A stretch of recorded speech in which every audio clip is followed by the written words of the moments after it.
പ്രതിസന്ധികൾ നിങ്ങളെ തളർത്താനല്ല, മറിച്ച് നിങ്ങളുടെ ഉള്ളിലെ കരുത്ത് പുറത്തെടുക്കാനാണ് വരുന്നത്. ജീവിതത്തിലെ ഓരോ പ്രശ്നവും നമ്മളെ തകർക്കാനല്ല, മറിച്ച് നമ്മൾ എത്രത്തോളം ശക്തരാണെന്ന് നമുക്ക് കാണിച്ചു തരാനാണ് വരുന്നത്. ഒരു കല്ല് ചെത്തി മിനുക്കുമ്പോഴാണ് അത് സുന്ദരമായ ശില്പം ആവുന്നത്. അതുപോലെ ജീവിതത്തിലെ പ്രയാസങ്ങൾ നമ്മളെ കൂടുതൽ മികച്ചൊരു വ്യക്തിയാക്കി മാറ്റുന്നു. തളരാതെ മുന്നോട്ട് പോവുക. വിജയം നിങ്ങളെ തേടിയെത്തും. നമ്മുടെ ജീവിതത്തിലൊക്കെ നമ്മൾ കടന്നുപോയ ഓരോ വഴികൾ നോക്കിയാലും അങ്ങനെ തന്നെയല്ലേ നമുക്ക് ഭവിച്ചിരിക്കുന്നത്. നമ്മൾ തളർന്നിരുന്നെങ്കിൽ നമ്മൾ ഇന്നിരുന്ന സ്ഥലത്താകുമായിരുന്നു.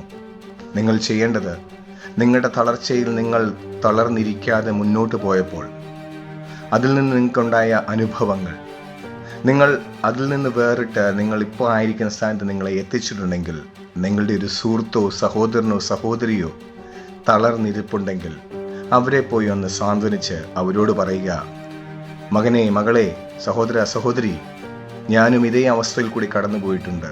പക്ഷെ ഞാൻ ഇന്ന് ഇവിടെ ആയിരിക്കുന്നത് നീ ഇന്ന് ഈ തളർച്ചയിൽ തളർന്നിരിക്കുന്ന പോലെ ഇരുന്നിട്ടില്ല. അവിടുന്ന് ഞാൻ ഒരു ഫിനിക്സ് പക്ഷിയെ പോലെ ഉയർന്നു. അതുകൊണ്ടാണ് ഞാൻ ഇന്ന് ഇവിടെ എത്തിയിരിക്കുന്നത്. നിങ്ങൾ ഇന്നത് ചെയ്തു കഴിഞ്ഞാൽ ഒരാളുടെ മനസ്സിന് ഒരു മാറ്റം വരും.